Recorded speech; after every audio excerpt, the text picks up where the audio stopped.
الحمدللہ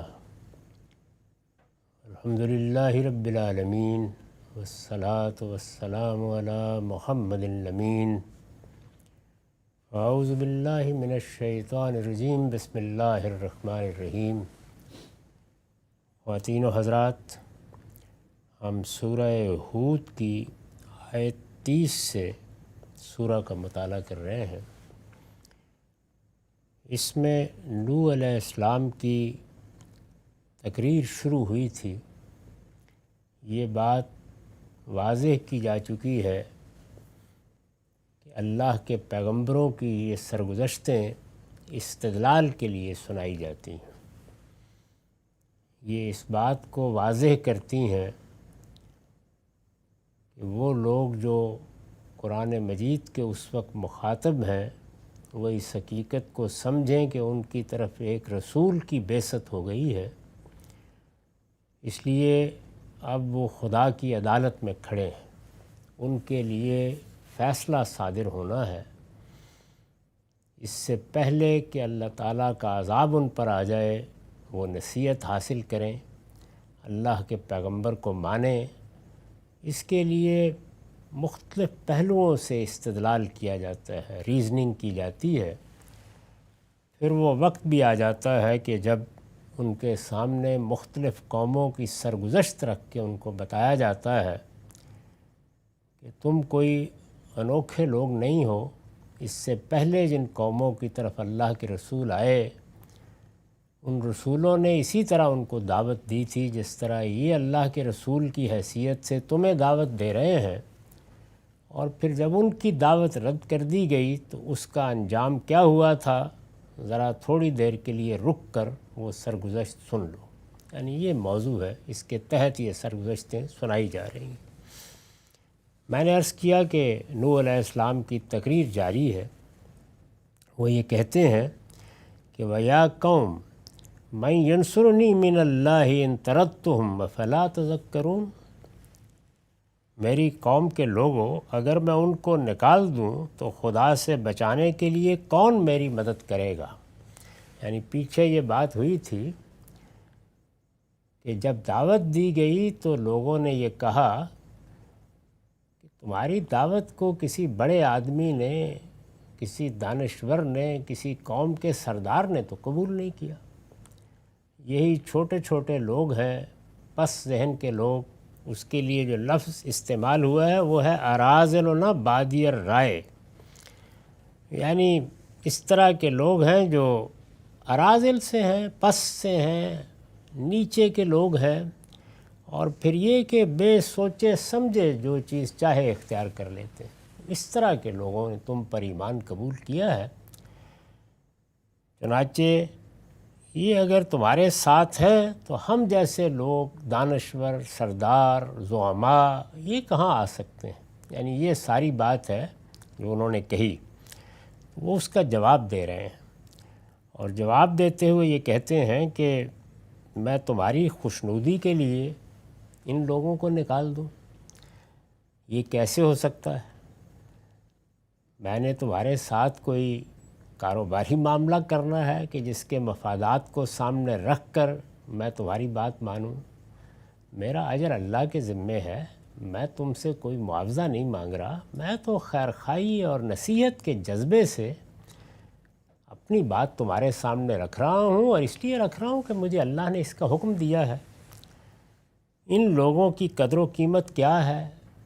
یہ کس درجے کے لوگ ہیں؟ اللہ کا فیصلہ ان کے بارے میں کیا ہوگا؟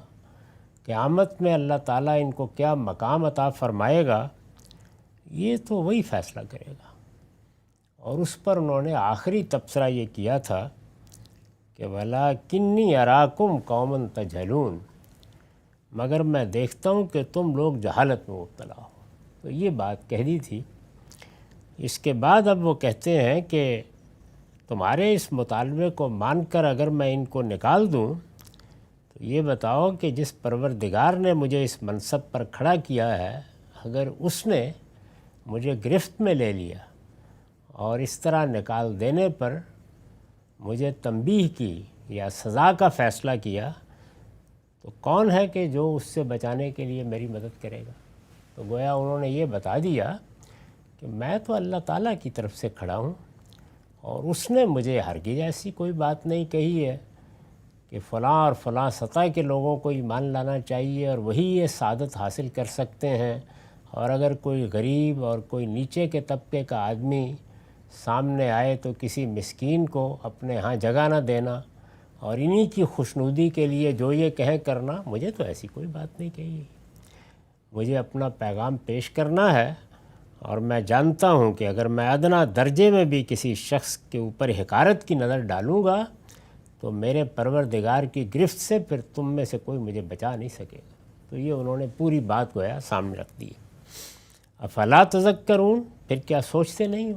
یعنی سوچو اس بات کو کہ میں کوئی دکان لگا کے بیٹھا ہوا ہوں کہ میں تمہارے خیالات کو سامنے رکھوں اور میرے گاہک کس درجے کے ہیں تو کسی اور کو داخل نہ ہونے دوں۔ یہ تو خدا کی بات ہے، خدا کی دعوت ہے، خدا کا پیغام ہے، اس نے سب انسانوں کے لیے میرے سپرد کیا ہے، مجھے یہ پہنچانا ہے۔ پھر اللہ جس کو توفیق دے، وہ نیچے سے کسی کو اٹھائے، اوپر سے کسی کو توفیق دے۔ میرے دروازے تو ہر ایک کے لیے کھلے ہیں اور سب میرے لیے بڑی قدر و منزلت کے مقام پر ہیں۔ آخری فیصلہ اس پروردگار کو کرنا ہے۔ پھر کیا سوچتے نہیں ہو؟ وَلَا أَقُولُ لَكُمْ عِنْدِي خَزَائِنُ اللَّهِ، میں تم سے یہ نہیں کہتا کہ میرے پاس خدا کے خزانے ہیں۔ وَلَا أَعْلَمُ الْغَيْبَ، اور نہ میں غیب کا علم رکھتا ہوں۔ وَلَا أَقُولُ إِنِّي مَلَک، نہ یہ دعویٰ کرتا ہوں کہ میں کوئی فرشتہ ہوں۔ وَلَا أَقُولُ لِلَّذِينَ تَزْدَرِي أَعْيُنُكُمْ لَن يُؤْتِيَهُمُ اللَّهُ خَيْرًا، اور نہ ان لوگوں کے بارے میں جنہیں تمہاری آنکھیں حقیر دیکھتی ہیں تمہاری طرح یہ کہنے کی جسارت کر سکتا ہوں کہ اللہ انہیں کوئی بھلائی دے ہی نہیں سکتا۔ یعنی ان لوگوں کا جو مقدمہ ہے وہ یہ ہے کہ جب اللہ تعالیٰ نے یہ دنیا بنائی ہے اور اس میں ان لوگوں کو اس پستی میں ڈال دیا ہے، کسی کے پاس کھانے کو کچھ نہیں ہے، پہننے کو کچھ نہیں ہے، رہنے کی کوئی جگہ نہیں ہے، اور ہمیں اس نے نعمتیں دی ہیں، وقار دیا ہے، اقتدار دیا ہے، بڑے منصب دیے ہیں، تو اللہ کا فیصلہ تو معلوم ہے کیا ہو گیا ہے۔ تو اب قیامت میں کیا اس سے کوئی مختلف فیصلہ ہو جائے گا؟ یعنی یہ ہے اصل میں استدلال۔ تو اس کے جواب میں یہ کہا ہے کہ میں نے تو تمہارے سامنے ایک پیغام رکھا ہے اور مجھے وہ پیغام ہی رکھنے کے لیے مبعوث کیا گیا ہے۔ میں نے تم سے کبھی یہ نہیں کہا کہ میرے پاس خدا کے خزانے ہیں، میں ان کو بانٹنے کے لیے آیا ہوں۔ یہ میں نے کچھ لوگوں کا انتخاب کر لیا ہے، ان کو میں دوں گا اور تمہیں محروم کر دوں گا۔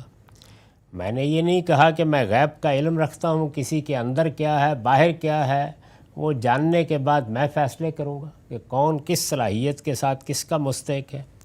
میں نے یہ دعویٰ بھی نہیں کیا کہ میں کوئی فرشتہ ہوں، تمہاری طرح ایک انسان ہی ہوں، تمہارے اندر سے اٹھایا گیا ہوں اور مجھے یہ ذمہ داری دے دی گئی ہے۔ اور یہ تو تکبر کی بات ہے، اس سے آگے کبر کا کیا مقام ہو سکتا ہے کہ تم اپنے جیسے انسانوں کو حقیر قرار دے رہے ہو۔ تو میں تو جنہیں تمہاری آنکھیں حقیر دیکھتی ہیں ان کے بارے میں یہ کہنے کی جسارت نہیں کر سکتا کہ اللہ انہیں کوئی بھلائی دے ہی نہیں سکتا۔ یہ بھلائی دے ہی نہیں سکتا، یہ ظاہر ہے کہ ان کی بات کا جواب ہے۔ یہ جو فرمایا کہ نہ میرے پاس خدا کے خزانے ہیں، نہ میں غیب کا علم رکھتا ہوں، نہ میں نے یہ دعویٰ کیا ہے کہ میں کوئی فرشتہ ہوں، اس پر میں نے لکھا ہے کہ اس بات کا جواب ہے جو مخاطبین نے کہی تھی کہ تم تو ہمیں اپنے جیسے ایک انسان ہی لگتے ہو، پھر تمہیں پیغمبر کس طرح مانے۔ تو پیچھے بیان ہوا ہے نا کہ انہوں نے کہا کہ تمہارے ساتھ کیا خاص بات ہے، یعنی جیسے ہم ہیں، جیسے ہم بازاروں میں پھرتے ہیں، سودا صرف لاتے ہیں، اپنے کام کرتے ہیں، کھیتوں میں جاتے ہیں، بکریاں بھی ہانک لیتے ہیں، ایسے ہی تم ایک انسان ہو، تو آخر تمہاری بات کیوں مان لیں؟ تو اس کے جواب میں یہ کہا ہے کہ میں نے ان میں سے کسی چیز کا دعویٰ کب کیا، یعنی میں نے یہ کب کہا کہ میرے پاس تو بادشاہی آ گئی ہے، خزانے آ گئے ہیں، فرشتے میرے دائیں بائیں پھرتے ہیں؟ میں نے ایسی کوئی بات نہیں کہی۔ جو بات میں نے کہی ہے اس پر غور کرو کیا بات ہے، اور تم اس بات کو نہ مان کر اپنے لیے کیا خطرناک فیصلہ کر رہے ہو۔ آخری بات وہ تھی کہ جن کو تم حقیر سمجھ رہے ہو، میں یہ کبھی حرکت نہیں کر سکتا، اس کی جسارت نہیں کر سکتا، یہ سوچ بھی نہیں سکتا کہ ان کے بارے میں وہ باتیں کہوں جو تم کہنے کی ہمت کر رہے ہو۔ اس پر حاشیہ ہے، وہ یہ بات اس بنیاد پر کہتے تھے کہ جب خدا نے دنیا کی رفاہیت کے لیے ان کا نہیں بلکہ ہمارا انتخاب کیا ہے، یعنی دنیا میں اگر علم، دانش، اقتدار، دولت یہ ہمارے نصیب میں لکھی ہے تو آخر کسی اور دنیا میں اس سے مختلف فیصلہ کیسے ہو سکتا ہے؟ تو دنیا میں انسان ظاہر ہے انہی غلط فہمی میں مبتلا ہوتا ہے، تو آخرت کی نعمتوں کے لیے یہ کس طرح منتخب کیے جا سکتے ہیں؟ تو اس کا جواب دیا ہے کہ یہ میں تو کہنے کی جسارت نہیں کر سکتا، یہ دنیا اس پروردگار نے بنائی ہے، اس کے فیصلے ہیں، کس اصول پر اس نے یہ کیا ہے وہ بتا دیا ہے، لیکن تم اگر اس کبر میں مبتلا ہو گئے ہو اور اس استکبار کے مقام پر کھڑے ہوئے لوگوں کو دیکھ رہے ہو اور اس طرح ان کو حقیر سمجھتے ہو تو یہ میں جسارت نہیں کر سکتا، اس کے نتائج اب تم ہی بھگتو گے جو کچھ تم کہہ رہے ہو۔ جب یہ بات انہوں نے کہی تو فرمایا کہ اگر میں یہ کہوں، اگر میں اس طرح کی کوئی بات کروں، انی اذا لمن الظالمین، میں تو پھر بڑا ظالم ہوں گا، یعنی اگر میں خدا کے بندوں کو حقیر قرار دوں، میں ان پر وہ نظر ڈالوں جو تم ڈالتے ہو، میں اس کبر میں مبتلا ہو جاؤں جس میں تم مبتلا ہو، تو اس سے بڑا ظلم کوئی نہیں ہو سکتا جو میں اپنی جان پر ڈھاؤں گا۔ ولا اقول للذین تزدری اعینکم من یؤتیہم اللہ لن یؤتیہم اللہ خیرا اللہ عالم بما فی انفسہم انی اذا لمن الظالمین، نہ ان لوگوں کے بارے میں جنہیں تمہاری آنکھیں حقیر دیکھتی ہیں تمہاری طرح یہ کہنے کی جسارت کر سکتا ہوں کہ اللہ انہیں کوئی بھلائی دے ہی نہیں سکتا، ان کے دلوں میں جو کچھ ہے اسے اللہ ہی بہتر جانتا ہے، میں اگر ایسا کروں تو پھر میں ظالم ہوں، یہ میرا کام نہیں ہے، یہ میری جگہ نہیں ہے، مجھے اس طرح کی باتیں کرنی زیب نہیں دیتی، میں بھی اللہ کا ایک عاجز بندہ ہوں اور اللہ کا پیغام پہنچا رہا ہوں، لوگوں کے دلوں میں کیا ہے وہ جان کر آئے ہیں، سمجھ کر آئے ہیں، انہوں نے فی الواقع اللہ کی معرفت پالی ہے، انہوں نے پیغمبر کو پہچان لیا ہے، میں اس سے نہیں واقف، میں نہیں جانتا، مجھے تو ظاہر پر فیصلہ کرنا ہے، دعوت پیش کی گئی، وہ آگے بڑھے، انہوں نے اس کو قبول کر لیا، بس میری ذمہ داری یہی ہے، اس سے آگے بڑھ کر لوگوں کی نیتیں دیکھنا اور طے کرنا اور ان کے پیچھے محرکات تلاش کرنا اور ان کی تحلیل کرنا یہ میرے پروردگار نے میرے ذمے نہیں لگایا، میں اگر یہ کروں گا تو انی اذا لمن الظالمین، میں اپنی جان پر ظلم ٹھانے والا ہوں گا۔ قالوا یا نوح قد جادلتنا فاکثرت جدالنا فاتنا بما تعدنا ان کنت من الصادقین۔ اب ظاہر ہے کہ یہ سب باتیں تو بہت ہی معقولیت پر مبنی باتیں ہیں، ایک آدمی اگر سمجھنا چاہتا ہو تو سمجھ سکتا ہے، حماقت پر متنبہ ہو سکتا ہے، کبر سے نجات پا سکتا ہے اور صحیح جگہ پر کھڑے ہو کر یہ دیکھ سکتا ہے کہ یہ کرنے کی باتیں نہیں ہیں کہ تم ہمارے ہی جیسے انسان ہو اور تم نے فلاں کو اپنے ساتھ کیوں لے لیا اور غریب لوگ تمہارے ساتھی کیوں بن گئے ہیں، اس طرح کی احمقانہ باتوں کے بجائے وہ چیز جو پیش کی جا رہی ہے اس پر سوالات ہوتے، اس کی تحلیل ہوتی، اس کا تجزیہ ہوتا، اس پہ اشکالات وارد کیے جاتے تو ایک بات بھی تھی، لیکن انہوں نے یہ سب باتیں نہیں کی اور اسی طرح کی احمقانہ چیزیں کہہ دیں، اور جب پھر اس کا جواب دیا گیا تو پھر کیا کیا؟ تو فرمایا تھا کہ میں اگر ایسا کروں تو پھر میں ظالم ہوں گا۔ اس پر ان لوگوں نے کہا اے نوح تم نے ہم سے بحث کی اور بہت کر لی، یعنی اس پر بھی کوئی اثر نہیں ہوا، کوئی خیال نہیں پیدا ہوا، کوئی توجہ نہیں ہوئی، باطن میں جھانکنے کی اور بصیرت حاصل کرنے کی توفیق نہیں ہوئی۔ کہا تو یہ کہا کہ اے نوح تم نے ہم سے بحث کیا اور بہت کر لی، قد جادلتنا فاکثرت جدالنا، اب اگر تم سچے ہو تو وہ چیز ہم پر لے آؤ جس کی تم ہمیں دھمکی سنا رہے ہو، یعنی یہ بتایا ہے کہ اس مرحلے پر پہنچ کر بھی اگر کچھ ہوتا ہے تو یہ ہوتا ہے کہ اس طرح کے مستکبرین پھر کہتے ہیں کہ تم وہ عذاب جس کا بار بار ذکر کرتے ہو پھر لے آؤ، کہاں لنگر انداز ہو گیا وہ جہاز جس کے آنے کی خبریں دے رہے ہو، پھر اس کو لے آؤ ہمارے پاس، اگر تم سچے ہو تو وہ چیز ہم پر لے آؤ جس کی تم ہمیں دھمکی سنا رہے ہو۔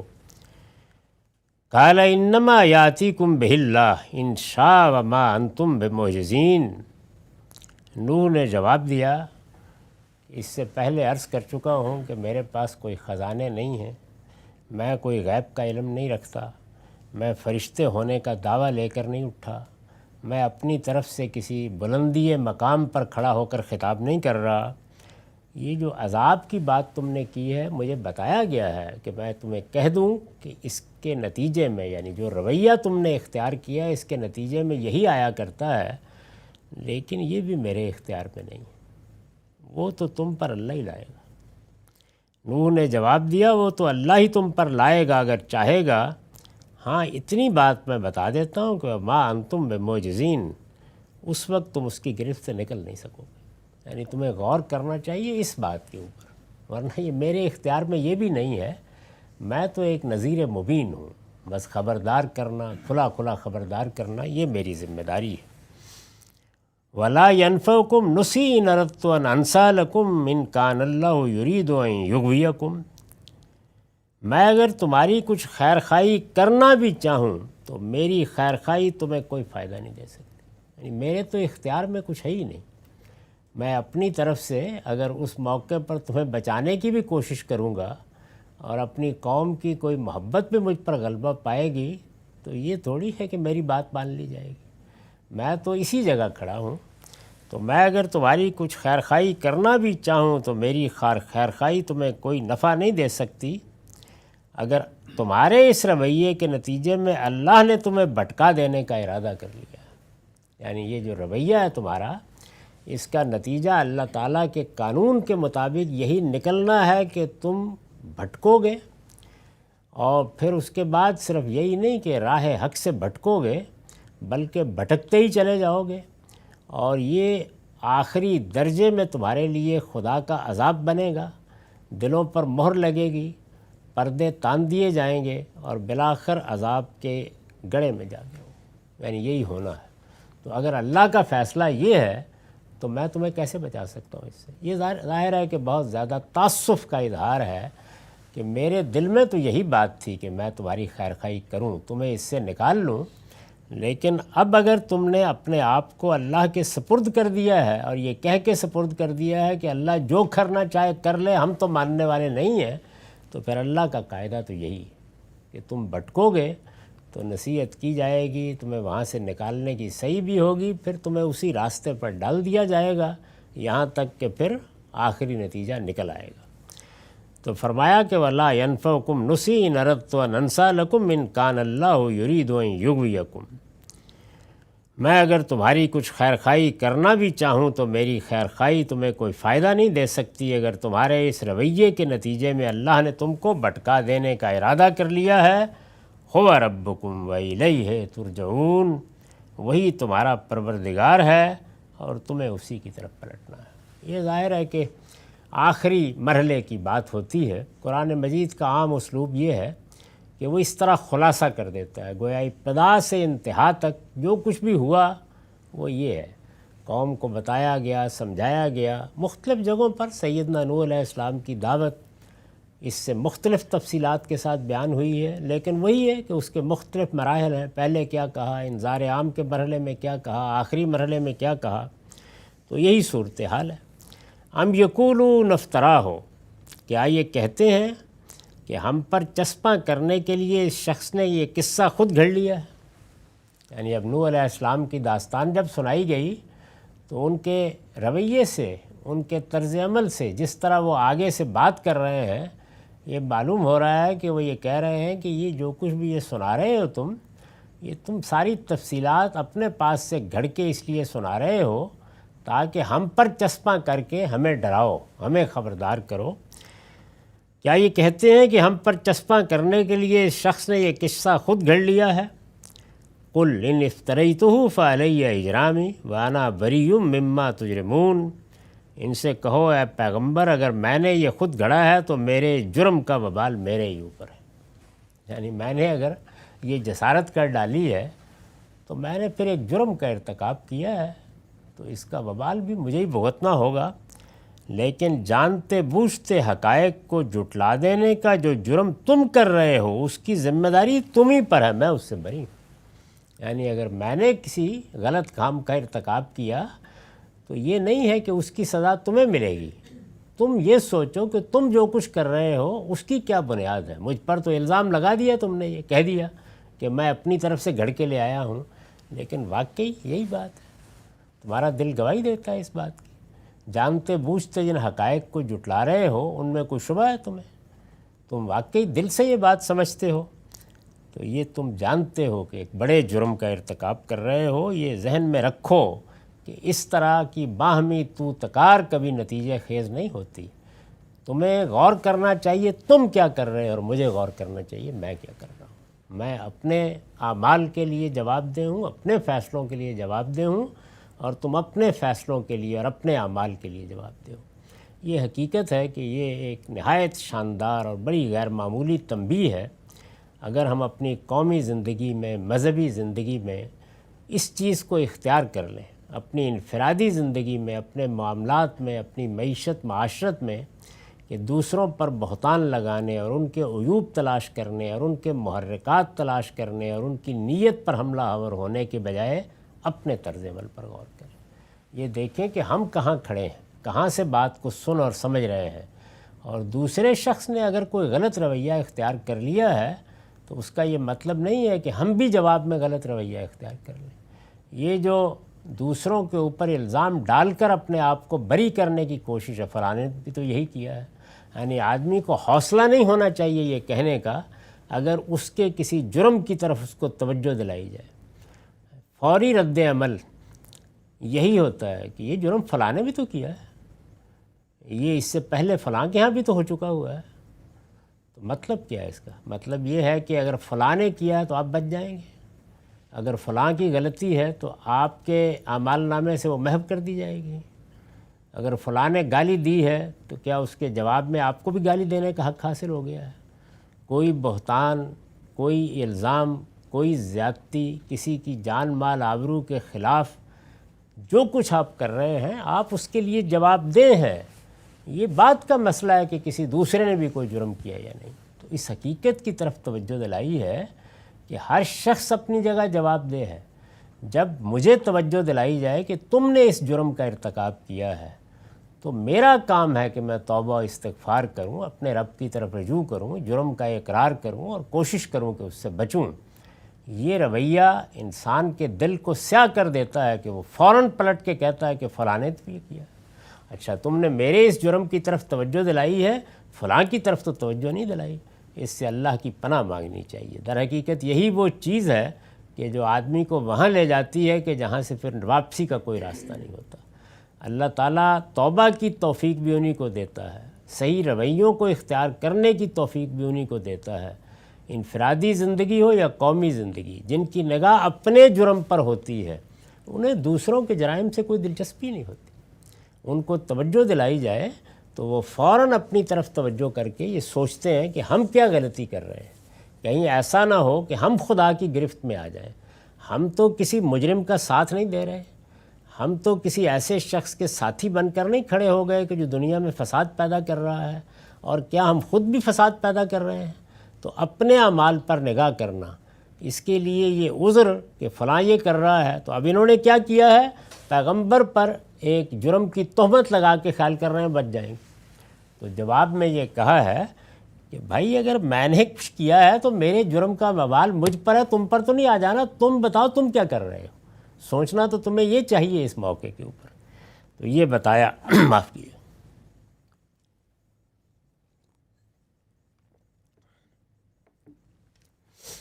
لیکن جانتے بوجھتے حقائق کو جھٹلا دینے کا جو جرم تم کر رہے ہو اس کی ذمہ داری تمہیں پر ہے. یعنی اگر کسی دوسرے نے کوئی جرم کیا ہے یا کوئی توجہ دلانے والا آپ کے سامنے اس دوسرے کو اس وقت توجہ نہیں دلا رہا تو اس سے آپ بری و ذمہ نہیں ہو جائیں گے. آپ کے جرم کی طرف توجہ دلائی جا رہی ہے تو اس پر استغفار کیجئے، اس سے اپنے آپ کو نکالنے کی صحیح کیجئے، اس کے ساتھی نہ بن جائیے. وہ جو قرآن نے کہا ہے اور سیدنا موسیٰ کی زبان سے کہا ہے کہ میں اس سے خدا کی پناہ مانگتا ہوں کہ میں مجرموں کا ساتھی بن کر دنیا میں جیوں.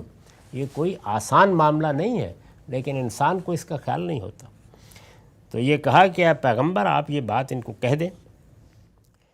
اس پر میں نے لکھا ہے کہ سورہ کی تلاوت کے دوران میں یہ نبی صلی اللہ علیہ وسلم کی طرف التفات ہے جس میں سلسلہ کلام کو روک کر مخاطبین کے رد عمل پر برسر موقع تبصرہ کیا گیا ہے۔ یعنی بات تو حضرت نوح کی تقریر کی تھی اور وہی جاری تھی، درمیان میں کچھ دیر کے لیے جیسے کہ مخاطبین سامنے بیٹھے ہیں، بات کی جا رہی ہے، ان کے چہروں کو دیکھ کر یہ معلوم ہوتا ہے کہ یہ کہہ رہے ہیں، اصل میں کسی کی زبان پر بھی ہے، تو درمیان میں روک کر رسول اللہ صلی اللہ علیہ وسلم کی طرف التفات کیا ہے اور یہ کہا ہے کہ کیا یہ کہتے ہیں کہ ہم پر چسپاں کرنے کے لیے اس شخص نے یہ قصہ خود گھڑ لیا ہے؟ ان سے کہو اے پیغمبر، اگر میں نے یہ خود گھڑا ہے تو میرے جرم کا وبال میرے ہی اوپر ہے، لیکن جانتے بوجھتے حقائق کو جھٹلا دینے کا جو جرم تم کر رہے ہو اس کی ذمہ داری تم ہی پر ہے، میں اس سے بری ہوں۔ تو یہ درمیان میں گویا ایک التفات کی آیات ہے۔ وَأُوحِيَ إِلَىٰ نُوحٍ أَنَّهُ لَن يُؤْمِنَ مِن قَوْمِكَ إِلَّا مَن قَدْ آمَنَ، پھر نوح کو وحی کی گئی کہ تمہاری قوم کے لوگوں میں سے جو ایمان لا چکے اب ان کے سوا کوئی ایمان لانے والا نہیں ہے۔ یہی آخری مرحلہ ہوتا ہے، یعنی جب اللہ تعالیٰ عذاب کا فیصلہ سناتے ہیں، یہ بات سیدنا ابراہیم کے مجادلے سے بھی واضح ہے جو انہوں نے قوم لوط کے معاملے میں کیا۔ وہ اٹھ کھڑے ہوئے اور قرآن نے بڑی داد دی ہے، یعنی ان کا جذبہ کتنا غیر معمولی ہے، انسانیت سے ان کی محبت کتنی غیر معمولی ہے، جو کچھ وہاں ہو رہا ہے اس سے وہ واقف ہے، قوم جن جرائم میں مبتلا ہے اس سے بھی واقف ہے، لیکن عین آخری مرحلے میں بھی وہ یہ پسند نہیں کر رہے کہ اس قوم پر عذاب آ جائے، تو اٹھ کر کھڑے ہو گئے ہیں اور اللہ تعالیٰ کے ساتھ قرآن مجید نے جو الفاظ استعمال کیے ہیں گویا مجادلہ کرنے لگ گئے کہ پروردگار اگر 50 راست باز ہوں گے اس قوم میں، اگر 40 راست باز ہوں گے، آپ پھر بھی اس قوم کو تباہ کر دیں گے؟ تو فرمایا ابراہیم اگر 4-5 بھی ہوتے تو تب بھی میں تمہاری بات سن لیتا، کوئی بھی نہیں۔ تو وہ آخری مرحلہ اس طرح آتا ہے، یعنی کوئی ایک شخص بھی باقی نہیں رہ جاتا۔ تو وہاں تو ظاہر ہے کہ اجمال سے گفتگو کی ہے، لیکن رسالت مآب صلی اللہ علیہ وسلم کی سرگزشت کے تمام پہلوؤں کو میں نے حال میں جب اس موضوع پر گفتگو کی ہے کہ اللہ کے پیغمبروں کی طرف سے اتمام حجت کس طرح ہوتا ہے اور رسالت مآب صلی اللہ علیہ وسلم کے ہاں یہ کن مراحل سے گزر کر ہوا، تو بڑی وضاحت سے بتایا ہے کہ عذاب کو کس طرح آخری مرحلے تک ٹالا گیا ہے، اور اس میں بار بار یہ بتایا گیا ہے کہ اس کے سوا کوئی وجہ نہیں ہے کہ کچھ کمزور لوگ دل سے تبدیل ہو چکے ہیں، اظہار کا موقع نہیں مل رہا ان کو، ان کی رعایت کی گئی ہے، بار بار کی گئی ہے، یہاں تک کہ حدیبیہ کے موقع پر رسول اللہ صلی اللہ علیہ وسلم کو واپس کر دینے کی وجہ یہی قرآن نے بتائی ہے کہ اس وقت مکے میں بہت سے کمزور لوگ ہیں جو ایمان لا چکے ہیں، دل سے مان چکے ہیں، لیکن ان کے حالات ایسے ہیں کہ وہ اس کا اظہار نہیں کر سکتے، تو ہم آپ کو واپس کر رہے ہیں، اگر اس وقت حملہ ہو جائے گا تو آپ اللہ کے رسول ہیں، یہ بستی بالکل مٹ جائے گی اور یہ لوگ بھی ختم ہو جائیں گے، کچھ باقی نہیں رہے گا، اس میں ان لوگوں کے اوپر بھی یہ افتاد آئے گی، تو اس لیے آپ اس وقت واپس چلے جائیں۔ تو یہاں پر بھی بالکل یہی چیز ہے جس کو بیان کیا ہے کہ یہ ہو نہیں سکتا کہ کچھ ایمان لانے والے ہوں، کچھ سے ابھی توقع ہو تو اللہ تعالیٰ اس طرح کسی قوم کو تباہ کر دے۔ تو پہلی بات یہی کی، پھر نوح کو وحی کی گئی، وَأُوحِيَ إِلَىٰ نُوحٍ أَنَّهُ لَن يُؤْمِنَ مِن قَوْمِكَ إِلَّا مَن قَدْ آمَنَ، تمہاری قوم کے لوگوں میں سے جو ایمان لا چکے اب ان کے سوا کوئی ایمان لانے والا نہیں ہے، فَلَا تَبْتَئِسْ بِمَا كَانُوا يَفْعَلُونَ، سو ان کے کرتوتوں پر غم کھانا چھوڑو اور اب کیا کرو، ہماری نگرانی میں اور ہماری ہدایت کے مطابق کشتی بناؤ، یعنی یہ وہ مرحلہ آ گیا، وَاصْنَعِ الْفُلْكَ بِأَعْيُنِنَا وَوَحْيِنَا وَلَا تُخَاطِبْنِ فِي الَّذِينَ ظَلَمُوا إِنَّهُمْ مُغْرَقُونَ، ان ظالموں کے حق میں مجھ سے کوئی بات نہ کرنا، اب یہ غرق ہو کر رہے، یعنی اب گویا وہ مرحلہ آ گیا ہے کہ پیغمبر کے لیے بھی یہ راستہ بند ہو گیا کہ وہ کوئی بات کرے۔ وہی مرحلہ نا جس میں ابراہیم علیہ السلام نے بات کرنے کی جسارت کی ہے، ان کو بتا دیا گیا کہ اب کوئی باقی نہیں رہ گیا۔ دوسری جگہ معلوم ہوتا ہے کہ خود سیدنا نوح علیہ السلام اسی نتیجے تک پہنچ چکے تھے، انہوں نے بھی یہ کہا کہ اب تو مجھے ان کی اگلی نسلوں سے بھی یہ توقع نہیں رہی کہ ان میں سے کوئی میری بات سننے کے لیے تیار ہوگا، تو اس طرح حکم دیا گیا کہ اب آپ آخری تیاریاں کریں، حجت پوری ہو گئی، ہجرت و برات کا مرحلہ آ گیا، ایک بڑا طوفان ہے جس میں ان کو اب غرق ہونا ہے، آپ ایک کشتی بنائیے، اس میں ہم اہل ایمان کو نجات دیں گے، ان ظالموں کے بارے میں اب میرے ساتھ کوئی بات نہ کرنا، انہم مغرقون، یہ اب غرق ہونے والے ہیں۔ اقول قولی ھذا واستغفر اللہ لی ولکم ولسائر المسلمین۔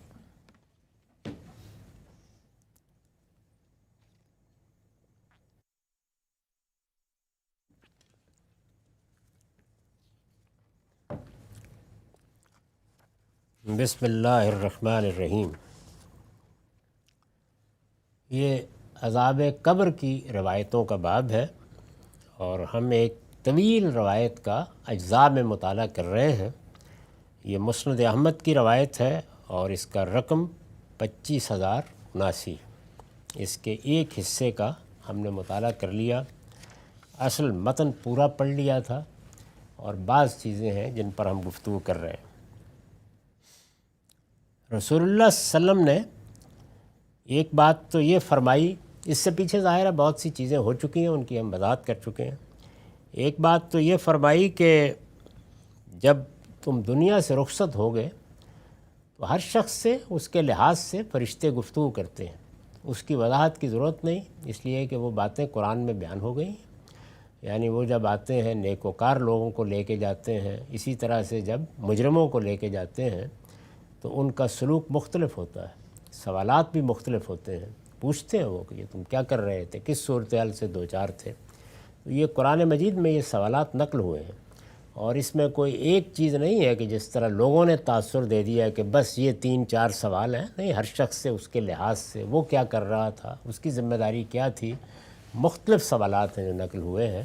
میں یہ عرض کر چکا ہوں کہ یہ معاملہ تو بالکل اسی طرح ہوتا ہے جس طریقے سے اب ہم کبھی ایک ملک سے دوسرے ملک میں جاتے ہیں تو وہاں ہم سے پوچھا جاتا ہے، تو وہ سوالات بھی ہر شخص کے لحاظ سے ہوتے ہیں۔ اسی طرح کا معاملہ قرآن مجید سے معلوم ہوتا ہے کہ ہر شخص کے لحاظ سے، اور اس کا استقبال کس طرح ہونا ہے، مجرم کی حیثیت سے ہے یا اللہ تعالیٰ کے ایک ایسے بندے کی حیثیت سے ہے کہ جس کے لیے عزت ہی عزت ہے، اس میں بھی قرآن نے بتا دیا ہے کہ فرق ہوگا۔ فرشتے خوش آمدید کہہ رہے ہوتے ہیں، اور اس کے لیے بہت کچھ اللہ تعالیٰ کی طرف سے مبارک اور تہنیت لے کے آتے ہیں، اور مجرموں کے ساتھ ان کے لحاظ سے سلوک کرتے ہیں۔ اس میں تو یضربون وجوہہم کے الفاظ آئے ہیں، اس طریقے سے ان کے چہروں پر مارتے ہوئے ان کی روح قبض کرتے ہیں یا ان کی جان نکالتے ہیں۔ تو یہ سب باتیں خود قرآن میں بیان ہو گئی ہیں، اس لیے ان سے متعلق کوئی تردد نہیں ہونا چاہیے۔ یہاں رسول اللہ صلی اللہ علیہ وسلم نے فرمایا کہ وہ لوگ جو میرے مخاطبین ہیں، یعنی جن میں مجھے مبعوث کیا گیا ہے، رسول کی حیثیت سے جن کے اندر مجھے اٹھایا گیا ہے، ان سے سوال میرے ہی بارے میں سب سے پہلا ہوگا۔ یعنی پہلی بات یہی ہے، ان سے قبر میں پوچھا جائے گا، میرے ہی بارے میں پوچھا جائے گا۔ اس کی وضاحت میں کر چکا ہوں اور یہ بتا چکا ہوں کہ یہ کیا نوعیت ہوگی، اس کو کس طرح قرآن مجید نے بیان کیا ہے۔ اس کے بعد آگے وضاحت یا تفصیل کی ہے، چنانچہ مرنے والا نیک آدمی ہوا، یعنی اب ظاہر ہے کہ وہ سوال کا جواب دے گا، تو اب اس کے ساتھ کیا معاملہ ہوگا۔ مرنے والا نیک آدمی ہوا تو اس کو قبر میں اس طرح بٹھایا جائے گا کہ اس پر نہ کوئی خوف ہوگا اور نہ گھبراہٹ۔ یہاں جو قبر کے الفاظ ہیں اس کے بارے میں نے وضاحت کی ہے کہ یہ برزخی قبر کے بارے میں ہے، اور یہ آگے واضح ہو جائے گا کہ اللہ تعالیٰ کے ہاں ایک تو وہ قبر ہے جس سے ہم کسی مردے کو دفن کرتے ہیں، وہ جسم کی قبر ہے، وہ اس لیے بنائی جاتی ہے کہ انسانی جسم کو اکرام کے ساتھ، عزت کے ساتھ سپرد خاک کر دیا جائے، کیونکہ اس جسم نے، یہ مٹی سے بنا ہے، مٹی ہو جانا ہے۔ تو یہ ایک ایسا عمل ہے کہ جو لوگوں کے سامنے نہ ہو، اور وہ بہرحال لوگوں کی نگاہوں سے پوشیدہ کر کے جس جگہ اس نے پہنچنا ہے اس کو پہنچا دیا جائے۔ لیکن جو اصل شخصیت ہے جس کو فرشتے نکال کے لے جاتے ہیں، اس کو بھی اس طرح کے کچھ سوال جواب اگر ضروری ہیں تو وہ کر کے، بارگاہ میں حاضری دے کے، اللہ تعالیٰ پھر ایک اور قبر میں پہنچا دیتے ہیں، وہ اس کی برزخی قبر ہے۔ تو میں نے بتا دیا تھا آپ کو کہ اصل شخصیتیں مرنے کے بعد دنیوی جسم سے الگ کر کے اس برزخی قبر میں رکھی جاتی ہیں، تو یہ اس کا ذکر ہو رہا ہے۔ تو فرمایا پوچھا جائے گا، اور وہاں اس پر کوئی خوف ہوگا نہ گھبراہٹ۔ پھر پوچھا جائے گا تم کس دین میں رہے، یعنی یہ بتاؤ کہ آ تو گئے ہو لیکن کیا مان کر آئے ہو؟ تمہاری طرف تو اللہ کے پیغمبر آئے تھے اور وہ تمہارے اندر موجود ہے، تمہاری دعوت، پیغام، سب کچھ تمہارے ہی لیے تھا، تمہاری زبان میں اترا، تمہارے اندر سے پیغمبر نے اٹھ کر تمہیں بلایا، تو کیا رہا تمہارا دین؟ اس پر میں نے کچھ وضاحت کی ہے سوالات کے بارے میں، تاکہ یہ ذہن میں رہے کہ یہ سوالات صرف حدیثوں میں بیان نہیں ہوئے، قرآن مجید میں بھی ان سوالوں کا ذکر ہے۔ موت کے بعد اس طرح کے سوالات کا ذکر قرآن میں بھی ہوا ہے، چنانچہ فرمایا ہے ان الذین توفاهم الملائکۃ ظالمی انفسہم قالوا فیم کنتم قالوا کنا مستضعفین فی الارض قالوا الم تکن ارض اللہ واسعۃ فتہاجروا فیہا فاولئک مأواہم جہنم وساءت مصیرا۔ یہ ایک مقام کے سوال کی نوعیت کیا ہو سکتی ہے، میں نے محض مثال کے طور پر اس کو بیان کیا ہے۔ سورہ نساء کی آیت 97 ہے، جن لوگوں کی جان فرشتے اس حال میں قبض کریں گے کہ اپنے ایمان کو خطرے میں ڈال کر وہ اپنی جان پر ظلم کر رہے تھے، ان سے وہ پوچھیں گے کہ یہ تم کس حال میں پڑے رہے؟ وہ جواب دیں گے کہ ہم تو اس ملک میں بالکل بے بس تھے۔ فرشتے کہیں گے کیا خدا کی زمین ایسی وسیع نہ تھی کہ تم اس میں ہجرت کر جاتے؟ سو یہی لوگ ہیں جن کا ٹھکانہ جہنم ہے، اور وہ کیا ہی برا ٹھکانہ ہے۔ ظاہر ہے کہ ایک سوال و جواب بیان ہو گیا ہے، اسی پر قیاس کیا جا سکتا ہے کہ دوسرے سوال و جواب بھی ہر شخص سے ہوں گے۔ یہاں یہ دیکھیے کہ ان لوگوں نے چونکہ پیغمبر کے بلانے کے باوجود ہجرت نہیں کی اور کفر کا اظہار کرتے رہے، اور ایسے بے بس بھی نہیں تھے، یعنی عذر بھی نہیں تھا، تو اس پر یہ سخت تنبیہ ہے، اور یہ بتایا ہے کہ ان سے یہ کہا جائے گا۔ اسی سے اندازہ کیا جا سکتا ہے کہ جو لوگ باقی جرائم کا ارتکاب کرتے رہے ان کے ساتھ ان کے لحاظ سے معاملہ ہو، اور اچھے لوگوں کے ساتھ ان کے لحاظ سے۔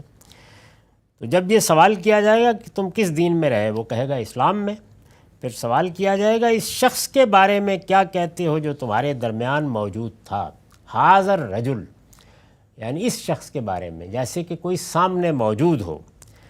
تو میں نے لکھا ہے کہ اصل میں حاضر رجل کے الفاظ آئے ہیں، یہ اس بات کا واضح قرینہ ہے کہ رسول اللہ صلی اللہ علیہ وسلم کی صورت اس موقع پر ممثل ہو کر ان کے سامنے آ جائے گی، یعنی ان کے اندر اللہ کے رسول موجود ہیں، مکے میں، مدینے میں، ہر جگہ ان کو دعوت پہنچ چکی ہے۔ جس وقت یہ لوگ، آپ نے فرمایا، دنیا سے رخصت ہوں گے تو میری صورت ہی ان کے سامنے آ جائے گی، یہ جانتے ہیں، پہچانتے ہیں، مجھ سے واقف ہیں، میں نے ان کو دعوت دی ہے۔ پھر پوچھا جائے گا کہ یہ کیا کہتے ہو تم ان کے بارے میں؟ وہ کہے گا یہ اللہ کے رسول محمد ہیں جو اس کی طرف سے نہایت واضح نشانیاں لے کر ہمارے پاس آئے تو ہم نے ان کی تصدیق کی ہے، یعنی یہ جواب دے گا۔ اس پر جہنم کی طرف ایک دروازہ اس کے لیے کھولا جائے گا، جس سے وہ یہ منظر دیکھے گا کہ آگ آگ کو روند رہی ہے۔ اس سے کہا جائے گا اسے دیکھ لو، خدائے عز و جل نے جس سے تمہیں بچا لیا ہے۔ یعنی گویا یہ بھی ایک بشارت ہوگی کہ اگر پیغمبر کے آنے کے بعد انکار کر دیتے، حجت پوری ہونے کے باوجود جانتے بوجھتے حقائق کو جھٹلا دیتے، تو انجام یہ ہونا تھا، دکھا دیا جائے گا۔ اس سے کہا جائے گا اسے دیکھ لو، خدائے عز و جل نے جس سے تمہیں بچا لیا ہے۔ پھر اس کے لیے ایک روزن جنت کی طرف کھولا جائے گا، ایک سوراخ جنت کی طرف کھولا جائے گا، اور وہ اس کی آب و تاب اور اس کی نعمتیں دیکھے گا۔ اس سے کہا جائے گا یہ اس میں تیرا ٹھکانہ ہے۔ ظاہر ہے کہ اس وقت تو ہم اس بات سے واقف ہو گئے ہیں کہ اس طرح کی جتنی چیزیں ہیں وہ تو اب انسان اس پوزیشن میں آ گئے ہیں کہ چشم زدن میں دکھا دیں، سامنے آپ کے آ جائیں، تو اللہ تعالیٰ کی طرف سے بھی یہ اس طریقے سے دکھا دی جائیں گی۔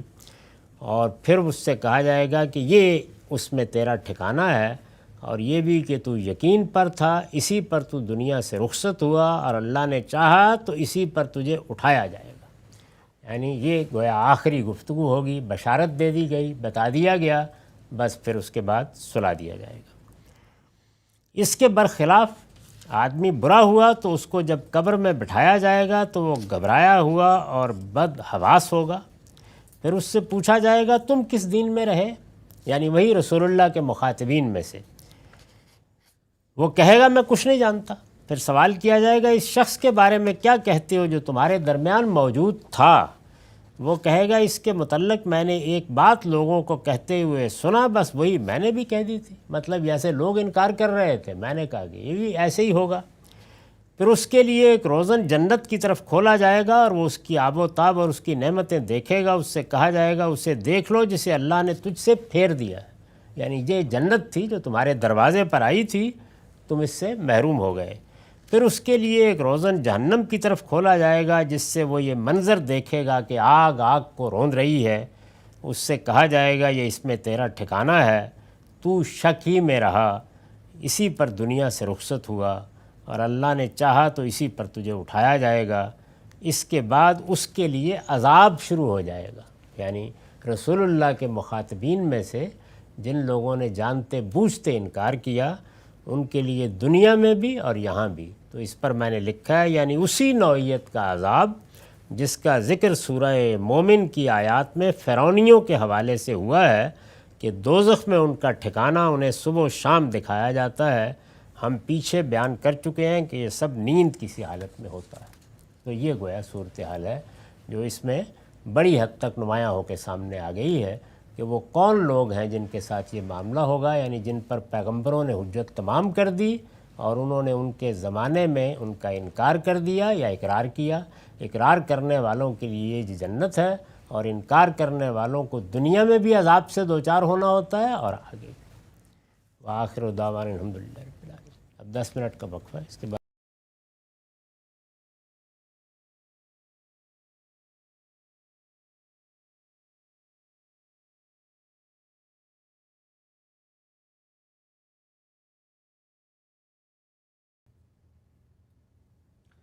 بسم اللہ الرحمن الرحیم. السلام علیکم. غامدی صاحب کے ساتھ ہفتہ وار سوال و جواب کی براہ راست نشست کو لے کر ڈیلس امریکہ غامدی سینٹر سے حاضر خدمت ہیں. آغاز کرتے ہیں. خان صاحب شکریہ آپ کے وقت کا. ہم نے 20 نشستوں میں ایک موضوع پر آپ سے استفادہ کیا تھا، سیدنا علی اور امیر معاویہ کے مابین جو ایک سیاسی نزاع، ایک کشمکش ہماری ماضی کی تاریخ میں نظر آتا ہے اور آج بھی اس کے اثرات ہیں. بڑی مفصل گفتگو ہم نے آپ سے سنی اور جو نقطہ اس میں سامنے آیا تھا وہ یہ کہ آج کے دور میں بیٹھ کے ہم کسی گروہ کو فسادی، کسی کو باغی کہنے کی پوزیشن میں نہیں ہیں. سیاسی تنازعات کو اس زمانے کی سیاسی حرکیات اور جو بھی فریقین ہیں ان کے پرسپیکٹیو میں رکھ کے سمجھیں گے تو ان کا موقف نمایاں ہوگا. میں چاہتا ہوں، اس وقت محرم کا مہینہ ہے، آپ جانتے ہیں ہمارے ہاں ہر سال جب یہ مہینہ آتا ہے تو اس سے متعلق جو تاریخی موضوعات ہیں ان پر بھی گفتگو کا آغاز ہو جاتا ہے. یہ بتائیے گا کہ سیدنا حسین کا ایک قتل ناحق ہوا، ایک دلخراش واقعہ نواسۂ رسول کی شہادت کا. لوگ عام طور پہ اس میں بھی افراط و تفرید کا شکار ہو جاتے ہیں اور یہ کہتے ہیں کہ بھئی وہاں سے تو فساد کا ارتکاب ہوا تھا، تو پھر اس کا جواب ذرا بربریت سے ابن زیاد نے دے دیا. میں چاہتا ہوں ذرا اس پر بھی آپ اظہار خیال فرمائیں اور بتائیے کہ یہ جو کچھ سیدنا حسین کے معاملے میں ہوا، کیا کسی شخص کو یہ کہنے کا حق ہے کہ انہوں نے کسی فساد کا ارتکاب کیا جس کا نتیجہ پھر آگے بھگتنا پڑا؟ میں اس پر اسی گفتگو کے دوران میں تبصرہ کر چکا ہوں. چونکہ ایک مفصل گفتگو تھی تو اس وجہ سے یہ ہو سکتا ہے کہ ایک مختصر تبصرہ وہاں کفایت نہ کر سکا ہو. اس میں نے چند اصولوں کی طرف اشارہ کیا تھا. میں نے یہ بتایا تھا کہ ایک تو ہمارے پیغمبر کی ہمارے لیے ہدایت ہے کہ ہم کبھی کوئی فساد برپا نہیں کریں گے. لوگوں کی جان، مال، آبرو کو خطرے میں ڈالنا یہ ہمارے لیے روا نہیں رکھا گیا. اللہ کے پیغمبر نے یہ بتا دیا ہے کہ جو نظم اجتماعی بھی قائم ہو جائے تم اس پر تنقید کا حق رکھتے ہو، اس کے خلاف مظلومانہ جدوجہد کر سکتے ہو. کوئی غلط بات ہے تم اس پہ تنقید کرتے ہو اور اپنی جان دے دیتے ہو تو یہ بہترین جہاد ہے. لیکن کسی دوسرے کی جان لینا، کسی دوسرے کی آبرو پر حملہ کرنا، دنیا میں فساد پیدا کرنا، نظم میں انارکی پیدا کرنا، اس کی کوئی گنجائش نہیں. یہ بات رسول اللہ صلی اللہ علیہ وسلم نے بھی واضح فرما دی ہے اور قرآن مجید نے بھی واضح کر دی ہے. قرآن مجید نے فساد فی الارض کو بڑا جرم قرار دیا ہے اور فساد فی الارض کے اس کے سوا کوئی معنی نہیں ہے کہ اللہ کے اذن کے بغیر کوئی شخص یا کوئی گروہ یا کوئی جتھا لوگوں کی جان، مال، آبرو کو خطرے میں ڈالنے کے درپے ہو جائے. اس کے لیے ایک آخری حد بھی اللہ کے پیغمبر نے واضح کر دی ہے کہ اگر مسلمانوں کے نظم اجتماعی میں کسی وقت وہ صورتحال پیدا ہو جائے کہ مسلمانوں کا حکمران استبدادی طریقے سے حکومت بھی کر رہا ہو اور کھلے کفر کا بھی ارتکاب کرے، جس کو کفر بوا کہا ہے، تو پھر تم اس کی اطاعت سے انکار کر سکتے ہو، لیکن اس میں بھی اگر آپ کو کوئی آگے بڑھ کے اقدام کرنا ہے اس مرحلے میں بھی، تو اس کے شرائط حدود ہوں گے جن کو پورا کیے بغیر وہ اقدام نہیں کیا جا سکتا۔ یعنی وہ شرائط و حدود پھر وہی ہیں کہ جو آخری درجے میں کسی ظلم کے خلاف جنگ کے لیے ہوتے ہیں۔ یعنی ظلم کے خلاف جنگ جب کی جاتی ہے تو اس کے لیے بہت سے قواعد، ضوابط، حدود مقرر کر دیے گئے ہیں۔ تو اگر کوئی شخص اپنے ہاں بھی اس طرح کا کوئی اقدام کرے گا تو اس کو انہی حدود کی پاسداری کرنی ہوگی۔ اس سے یہ بات بالکل واضح ہو جاتی ہے کہ ہمارے لیے اگر کسی جگہ استبدادی حکومتیں ہوں، موجودہ زمانے میں تو بہت سی جگہوں پر جمہوری حکومتیں قائم ہیں، جمہوری حکومتوں میں تو آپ کے پاس کوئی گنجائش ہی نہیں ہوتی کہ آپ کوئی اختلال پیدا کریں، آپ نظم کو چیلنج کریں، آپ کوئی سول نافرمانی کی دھمکی دیں، آپ لوگوں کو لے کر نکلیں اور راستے بند کریں، فساد پیدا کریں، یہ تو کوئی گنجائش ہی نہیں ہے۔ یہاں تو ایک ہی چارہ ہے اور وہ یہ کہ جو انتخابات ہوں گے تو لوگ جو فیصلہ کریں گے ہو جائے گا، اس کے لیے جو جد و جہد بھی کی جائے گی وہ جمہوری اصولوں کے مطابق پرامن طریقے سے کی جائے گی، اس میں تجاوز نہیں کیا جا سکتا۔ لیکن استبدادی حکومتوں میں یہ صورت پیدا ہو جاتی ہے کہ چونکہ حکومت بھی بندوق یا تلوار کی طاقت سے قائم ہے، تو اب کیا کیا جائے؟ تو اس میں یہ بتا دیا گیا ہے کہ اصلاح کی کوشش کرو، زبان سے اصلاح کرو، غلط بات کو غلط بات کہو، قوم کے اندر شعور پیدا کرو، اور اگر اس کی بھی کوئی گنجائش نہیں ہے اور کسی موقع پر کوئی اقدام ہی کرنا پڑ جاتا ہے اور دوسری جانب بھی کھلے کفر یا کھلی سرکشی کا ارتکاب ہو گیا ہے، تو پھر تمہیں ان تمام قواعد کی پابندی کرنی ہوگی جو جہاد و قتال کے لیے اللہ کے دین میں مقرر کیے گئے۔ یعنی وہ ساری چیزیں ایک نظم کے اندر رہ کر ہوں گی اور اس کی روشنی میں تم اقدام کرو گے۔ یہ تو ایک پہلو ہے اس کا۔ اس کے بعد جو دوسرا پہلو ہے وہ یہ ہے کہ اگر کوئی حوصلہ مند آدمی حالات کے لحاظ سے یہ سمجھتا ہے کہ میں بہتر طریقے سے نظم کو چلا سکتا ہوں، یہ بھی ہوتا ہے۔ وہ لوگ کہ جو پہلے سے حکومت کر رہے ہیں، کوئی خاندان حکومت کر رہا ہے، ملوکیت قائم ہے، کوئی آمریت قائم ہے، اور کوئی دوسرا شخص کہتا ہے کہ میں بہتر طریقے سے اس نظم کو چلا سکتا ہوں، تو جمہوری ادوار میں تو آپ سیاسی جماعت بنا لی، آپ انتخابات میں آ گئے، آپ نے لوگوں کو، رائے عامہ کو اپنے ساتھ متفق کر لیا، اور اس کے نتیجے میں ہو سکتا ہے کہ وہ لوگ یہ بات مان لیں۔ تو پرامن ذریعے سے جمہوریت کا اصل حسن یہی ہے کہ اس نے انتقال اقتدار کے لیے ایک پرامن طریقہ بتا دیا کہ لوگوں کی رائے سے انتقال اقتدار ہو جائے۔ وہ اگر ایک شخص کو ناپسند کرتے ہیں، آپ کو پسند کرتے ہیں، آپ کو لانا چاہتے ہیں تو وہ لے آئیں۔ لیکن اگر کسی جگہ ایسی کوئی بات ہے کہ جہاں کوئی جمہوری اصول نہیں ہے، پرامن ذرائع موجود نہیں ہے، انتقال اقتدار کے لیے اس کے سوا کوئی چارہ نہیں ہے، اور آپ مطمئن ہیں کہ آپ بہتر حکومت دے سکتے ہیں، تو پھر آپ کو کیا کرنا ہے؟ پھر آپ ایسے طریقے اختیار کریں گے کہ جس میں کسی کا خون نہ بہے، کسی کے خلاف زیادتی نہ ہو، اور آپ کوئی ایسا راستہ نکال سکیں۔ اور یہ تاریخ میں ہوا ہے کہ ایسے راستے نکل آئے ہیں کہ جس میں ایک خاندان کے اندر سے، امراء کے اندر سے اس طرح کی بغاوت ہو گئی کہ جس میں جو حکمران تھے وہ جاتے رہے اور کسی دوسرے لوگوں پر لوگوں نے اعتماد کر لیا، چلتا رہتا ہے معاملہ۔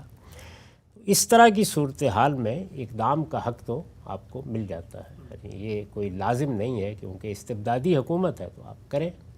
اب اگر آپ دیکھیں تو سیدنا حسین نے اس کی خواہش بھی ضرور کی، اس کے لیے سوچا بھی، اور جن لوگوں نے ان کو خطوط لکھے ان کے خطوط کے جواب میں گویا انہوں نے جانے کا فیصلہ بھی کیا، لیکن یہ محض صورتحال کا جائزہ لینے کے لیے جانے کا فیصلہ ہے۔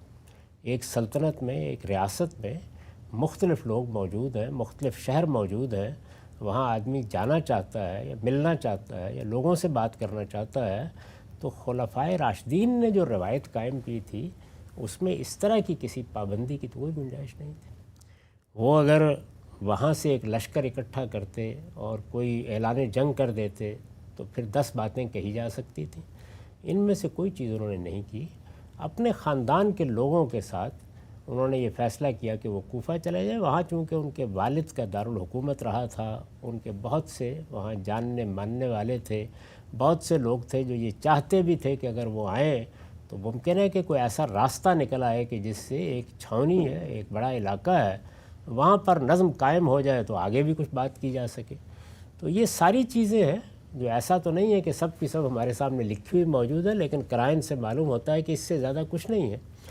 تو اس میں یہ تو حق حکومت کو حاصل ہوتا ہے، ہر حکومت کو حاصل ہوتا ہے کہ وہ اگر یہ محسوس کرے کہ کوئی بغاوت ہونے جا رہی ہے یا کوئی تختہ الٹنے کے لیے آ رہا ہے تو راستہ روکے. لیکن یہ راستہ روکنا بہرحال اسی دائرے میں ہوگا جس دائرے میں اقدام ہوا ہے. تو جب اقدام سرکشی کا نہیں ہے، اقدام حملے کا نہیں ہے، اقدام لشکر کشی کا نہیں ہے، اقدام تو بس اتنا ہی ہے کہ ایک علاقے سے نکل کر ایک بڑی شخصیت ہے، اس نے فیصلہ کیا ہے کہ وہ دوسرے علاقے میں جائے، اور یہ مان لیجئے تھوڑی دیر کے لیے کہ یہ واضح ہے، حکومت پر بھی واضح ہے کہ یہاں ان کے حامی ہیں اور اس کا پورا امکان ہے کہ وہ یہاں آئیں گے تو کوئی بغاوت ہو جائے گی، تو روکنے کا حق ہے. لیکن روکنے کے لیے پھر آپ کو کوئی ایسا طریقہ نہیں اختیار کرنا چاہیے کہ جس سے کسی کی جان کو خطرہ لاحق ہو جائے. آپ زیادہ سے زیادہ کسی شخصیت کو گرفتار کر سکتے ہیں، واپس کر سکتے ہیں. تو جو کچھ بھی ہوا اور جس طرح کا مطالبہ ان سے کیا گیا وہ بالکل ہی بے معنی، بالکل ناجائز اور احمقانہ تھا. صاف معلوم ہوتا ہے کہ طاقت کے نشے میں ایک اقدام کر ڈالا گیا جس کے نتائج و عواقب نہیں دیکھے گئے. تو اس لیے ہر لحاظ سے وہ ایک غلط اقدام تھا. انہوں نے جو کچھ کیا اس میں ابھی تک یعنی جتنے بھی حالات سامنے تھے کوئی ایسی چیز آپ کے سامنے واضح نہیں ہوئی تھی کہ جس میں ان کی جان لی جا سکے، ان کے خاندان کے خلاف کوئی اقدام کیا جا سکے، ان کے ساتھ کوئی زبردستی کی جا سکے. جو کچھ ہو سکتا تھا وہ اتنا ہی تھا کہ زیادہ سے زیادہ کوفے میں ان کے داخلے کو روک دیا جاتا. اور اس میں اگر بہت بڑے پیمانے پر بھی کوئی ایسا اقدام کرنا پڑتا کہ لشکری پڑے رہتے اور ان کو آگے نہ بڑھنے دیا جاتا اور کئی دن بھی لگ جاتے، تو سیاسی لحاظ سے یہی طریقہ بہتر تھا. اس لیے ہر شخص کے لیے یہ ایک دل خراش واقعہ بن گیا. یعنی اگر وہ میدان میں آئے ہوتے، اب جنگ صفین ہوئی، جنگ جمل ہوئی، دونوں مقابل میں آئے، لڑے، ظاہر ہے اس پہ لوگ ادھر سے بھی مارے گئے، ادھر سے بھی مارے گئے، کہا جا سکتا ہے ادھر سے بھی شہید ہوئے، ادھر سے بھی شہید ہوئے. لیکن یہاں تو صورتحال بالکل یک طرفہ ہے. یعنی ایک شخص ہے، اس کے پاس جس طرح کے عربوں میں عام رواج تھا وہی تیر تلوار ہے جو ہر شخص کے پاس ہوتے تھے، اور اس کے خاندان کے لوگ ہیں. اس میں آپ کیا کر رہے ہیں، کیا اقدام کر رہے ہیں؟ تو میرے نزدیک اگرچہ یہ اطلاعات ملنے کے بعد کہ بغاوت کا امکان ہے، ایک گورنر کو تبدیل کیا گیا، لیکن اس گورنر نے یہ لحاظ نہیں کیا کہ وہ کس شخصیت کے ساتھ یہ معاملہ کر رہا ہے. رسالت مآب صلی اللہ علیہ وسلم کے ساتھ ان کا جو تعلق ہے، اس طرح کے تعلق میں لوگوں کے جیسے جذبات ہوتے ہیں اور بجا طور پر ہوتے ہیں، اس کا پوری طرح لحاظ کر کے ہی معاملے کو دیکھنا چاہیے تھا. جب اس طرح نہیں دیکھا گیا تو اس کا نتیجہ بھی وہ نکلا کہ جو اب آپ جانتے ہیں کہ صدیوں سے مسلمانوں کو دو کیمپوں میں بانٹے ہوئے ہیں. تو جب سیاسی معاملات میں اس طرح کے اقدامات کیے جاتے ہیں، انتہا پسندانہ اقدامات، تو اس کا ہمیشہ برا نتیجہ نکلتا ہے.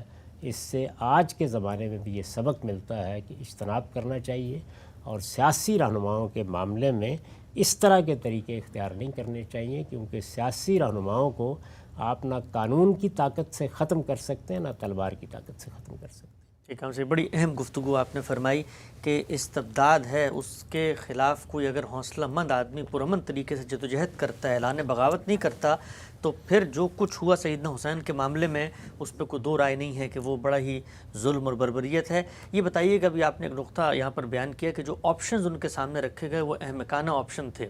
ان میں سے ایک آپشن تو ظاہری بات ہم سب جانتے ہیں، کہا گیا کہ بھئی آپ چلیں اور یزید کے ہاتھ پہ بیعت کر لیں. یہ جو سیاسی زعماء ہوتے ہیں، بڑی عصبیت ہوتی ہے، ان کو اگر دیوار سے لگا دیا جائے یا ان کے خاتمے کا زور لگایا جائے تو عام طور پہ سمجھا جاتا ہے جن کے پاس اقتدار ہوتا ہے، جن کے پاس طاقت ہوتی ہے، کہ شاید وہ اس سے ان کا خاتمہ کر دیں گے. لیکن صورتحال تو اس سے بالکل الٹ نکلی کہ آج جو شب و ستم کا نشانہ بن رہے ہیں وہ تو مارنے والے ہیں، اور جس کو مارا گیا تھا وہ تو آج بھی لوگوں کے دلوں میں زندہ ہے. میں یہاں یہ وضاحت کرتا ہوں کہ ان کے سامنے کوئی آپشن نہیں رکھا گیا، ایک ہی بات کہی گئی اور وہ یہ کہ وہ اسی وقت بیعت کریں، اسی وقت سرنڈر کریں. یہی ایک احمقانہ مطالبہ تھا، کوئی وجہ نہیں تھی اس کی. اگر وہ جانا چاہتے تھے کہ یزید کے پاس چلے جائیں اور وہاں جا کے اس سے معاملہ کر لیں، تو انہیں جانے دینا چاہیے تھا. جس طرح کے بعض تاریخوں سے یہ معلوم ہوتا ہے کہ انہوں نے یہ پیشکش بھی کی کہ میں سرحدوں پر چلا جاتا ہوں، یہ بھی بہت اچھی بات تھی، معاملہ ختم ہو گیا تھا. یہ بھی بیان کیا جاتا ہے کہ انہوں نے یہ کہا کہ میں واپس جانا چاہتا ہوں. تو یہ تو اصل میں اگر تاریخ میں ان کو قبول کر لیا جائے تو یہ آپشنز سیدنا حسین نے رکھے ہیں، اور یہ بڑے صلح جویانہ آپشنز ہیں. یعنی ان سے یہ اندازہ ہوتا ہے کہ وہ کوئی ایسا اقدام نہیں کرنا چاہتے تھے کہ جس سے جان مال آبرو خطرے میں آئے۔ انہوں نے تو ان کے سامنے کوئی انتخاب رکھا ہی نہیں، یعنی ایک ہی بات پہ تقاضا کیا گیا، اور ظاہر ہے کہ اس کو انہوں نے اگر اپنی شان، اپنے مقام اور اپنے مرتبے سے فروتر پایا اور اس کو ماننے کے لیے تیار نہیں ہوئے، تو ایک ہے اس کی بھی حیثیت۔ اور پھر اس کے بعد جو کچھ ہوا وہ بڑا دردناک حادثہ ہے، ایسا نہیں ہونا چاہیے، کسی شخص کے معاملے میں بھی نہیں ہونا چاہیے۔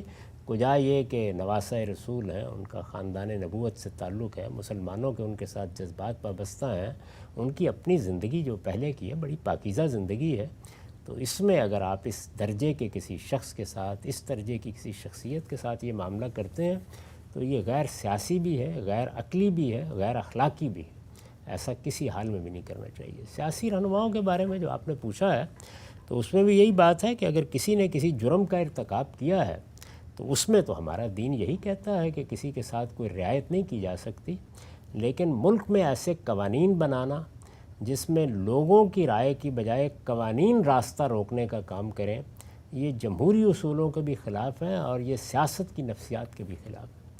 یہ آپ جانتے ہیں کہ میں نے کئی برس پہلے بھی اس پہ تنقید کر کے یہ بتایا تھا کہ جو قوانین ہمارے ہاں بنا دیے گئے ہیں اور ان کے ذریعے سے ہم سیاسی رہنماؤں کی نااہلیت کے فیصلے کرتے ہیں، یہ کسی حال میں بھی نہیں ہونے چاہیے۔ کسی نے جرم کیا ہے، جرم کی ایک متعین سزا ہے، وہ اس کو ملنی چاہیے۔ جب آپ کسی کو جیل میں ڈال دیں گے یا کسی کو جرمانہ کریں گے یا اور کوئی سزا دیں گے تو جس طرح باقی جرائم کی سزا ہے وہ بھی بہت لے گا۔ ممکن ہے اس کے نتیجے میں لوگ یہ فیصلہ کریں کہ ہم اس کو اب اپنے رہنما کی حیثیت سے بھی معزول کر رہے ہیں، لیکن رہنما کی حیثیت سے معزول کرنے کا فیصلہ یہ ایک جمہوری معاشرے میں لوگوں کو کرنا چاہیے، ہر حال میں لوگوں ہی کو کرنا چاہیے۔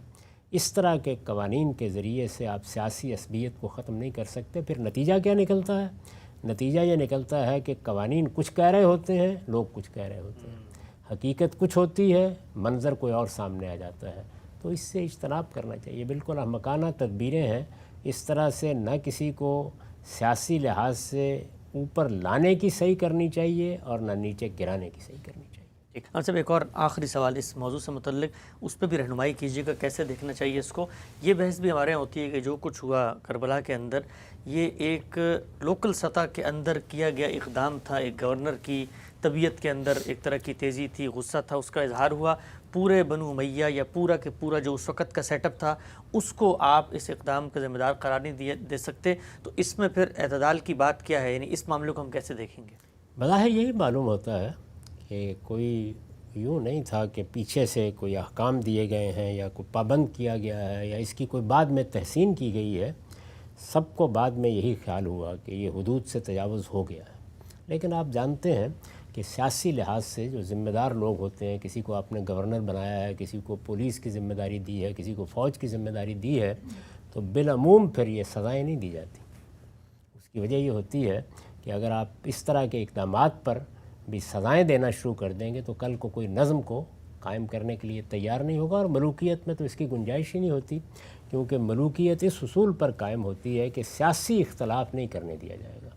ملوکیت اگر سیاسی اختلاف کو گوارا کر لے تو وہ قائم ہی نہیں رہ سکتی۔ اس وقت بھی جو دنیا میں ملوکیت کے نظم قائم ہے، یہ معاملہ تو بالکل الگ ہے نا کہ آئینی بادشاہت کا ایک تصور پیدا کر لیا گیا جیسے برطانیہ میں ہے یا یورپ کے بعض ملکوں میں ہے، لیکن ملوکیت بادشاہت اپنی اصل حیثیت میں جیسے وہ سعودی عرب میں ہے، وہاں اس کی گنجائش نہیں ہوتی کہ کوئی آدمی بادشاہ کے اقدامات پر اس طرح کی تنقید کرے جس پہ خود بادشاہت کو خطرہ لاحق ہو جائے یا کوئی اقدام کرے۔ تو اس لیے وہاں سخت اقدامات تو کیے جاتے ہیں، تاہم بظاہر تاریخ کو پڑھنے سے یہی معلوم ہوتا ہے کہ یہ اقدام مقامی سطح پر ہوا اور حدود سے متجاوز ہو کر ہوا۔ آج کی صورتحال تو نہیں تھی کہ کیمرے لگے ہوئے ہیں اور پل پل کی خبریں آ رہی ہیں اور فوری طور پر کچھ کیا جا سکتا ہے۔ آپ جانتے ہیں کہ آپ کے ملک میں ایک دو موقعوں پر اس طرح کے اقدامات کیمروں کے سامنے ہو گئے اور نہیں روکے جا سکتے۔ لال مسجد کا واقعہ ہم بعد میں اس کے اوپر بھی بعض لوگ تعصب کا اظہار کرتے رہے، یہ کہتے رہے کہ غلطی ہو گئی یا یہ ہوا یا وہ ہوا۔ تو یہ معاملات سیاسی زندگی میں ہوتے ہیں۔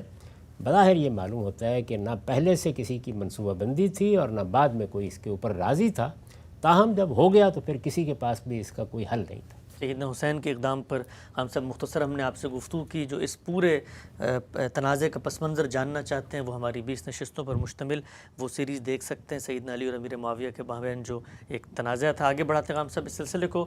یہ بتائیے گا کہ نیشن اسٹیٹ کے اندر کیا کسی ریاست کو یہ حق ہے کہ وہ ایک سے زائد شادیوں پر پابندی عائد کر دے, جبکہ میں اپنے ذاتی بلیف, ذاتی مذہبی نظریے اور آدرش میں سمجھتا ہوں کہ ایک سے زائد شادی ہونی چاہیے, مجھے میرا دین اس کی اجازت دیتا ہے.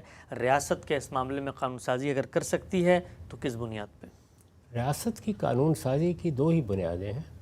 ریاست قائم ہی ان دو چیزوں کے لیے ہوئی ہے. ایک یہ کہ وہ حق تلفی کو روکے, دوسرے یہ کہ وہ جان مال آبرو کے خلاف زیادتی کو روکے. تو اس معاملے میں بھی قانون سازی اسی طرح ہو سکتی, اس کے علاوہ کوئی اور راستہ نہیں ہوتا. ریاست کا حق قانون سازی محدود ہے. وہ امریکہ کی ریاست ہے, پاکستان کی ریاست ہے, سعودی عرب کی ریاست ہے, کوئی بھی ریاست ہے, وہ کس چیز سے وجود میں آئی ہے؟ یعنی کوئی اللہ تعالیٰ کا فرمان ہے جس کے تحت کچھ لوگوں کو حق دے دیا گیا کہ وہ حکومت قائم کریں؟ ایسا نہیں ہے. کوئی دینی فریضہ ہے یہ, اس طرح کی بھی کوئی چیز نہیں ہے. یہ جو خاندان کا ادارہ ہے وہ تو اللہ کے حکم سے قائم ہوتا ہے اور اللہ کی اسکیم کا حصہ ہے, لیکن ریاست کا نظام لوگوں نے اپنی ضرورت کے تحت قائم کیا. یہ بالکل ایسے ہی جیسے میں اپنی ضرورت کے تحت جا کے کوئی دکان کھولتا ہوں, کاروبار کرتا ہوں, ملازمت کرتا ہوں, کاروبار کی کمپنیاں بناتا ہوں. بالکل اسی طریقے سے انسانوں نے اس چیز کا لحاظ کرتے ہوئے کہ چونکہ لوگ سرکش ہو جاتے ہیں, وہ ایک دوسرے پر ظلم کرتے ہیں, وہ حق تلفی کرتے ہیں, ان کو اللہ تعالیٰ نے جو ارادہ اور اختیار دیا اس کا غلط استعمال کرتے ہیں, تو اس کو روکنے کے لیے ایک نظم بنا دیا جائے. وہ قبیلے کی سطح پر بنا, آہستہ آہستہ منظم ریاستوں میں تبدیل ہو گیا ہے. تو اس کی بنیاد ہی یہی ہے, یعنی یہ اصلاً امن کو قائم رکھنے کے لیے ہے. تو امن کب بد امنی میں بدلتا ہے؟ دو ہی چیزوں سے بدلتا ہے. حق تلفی ہوتی ہے تو ظاہر ہے کہ کوئی آدمی اپنا حق لینے کے لیے آگے بڑھتا ہے, اس میں اس کا اندیشہ ہوتا ہے کہ خرابی پیدا ہو جائے گی. اسی طرح جان مال آبرو کے خلاف کوئی مجرم زیادتی کا ارتکاب کرتا ہے تو اس کا ہاتھ پکڑنے کی ضرورت ہے. دو ہی بنیادیں ہیں, اس کے سوا کوئی قانون سازی کرنے کا کسی کو حق ہی نہیں ہے. تو یہاں پر بھی یہی صورتحال ہے کہ چونکہ ایک خاتون کے ساتھ آپ نے شادی کی ہے یا ایک خاتون نے ایک مرد کے ساتھ شادی کی ہے, شادی کا ادارہ اپنے اندر کچھ حقوق پیدا کر دیتا ہے, کچھ تقاضے پیدا کر دیتا ہے.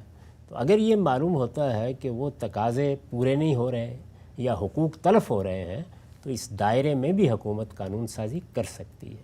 لیکن وہ قانون سازی بہت سوچ سمجھ کر کرنی چاہیے, انسانی ضرورتوں کو سامنے رکھ کے کرنی چاہیے.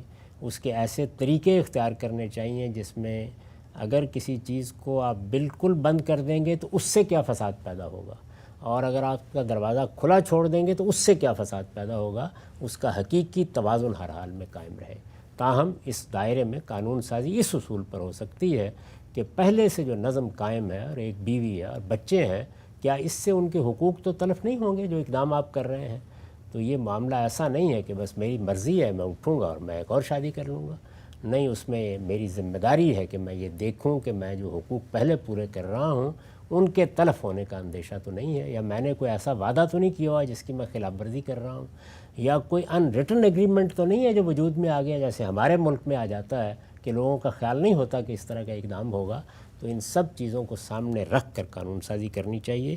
ہمارے ملک میں بھی انہی چیزوں کو سامنے رکھ کر قانون سازی کی گئی, یعنی مکمل پابندی نہیں لگائی گئی.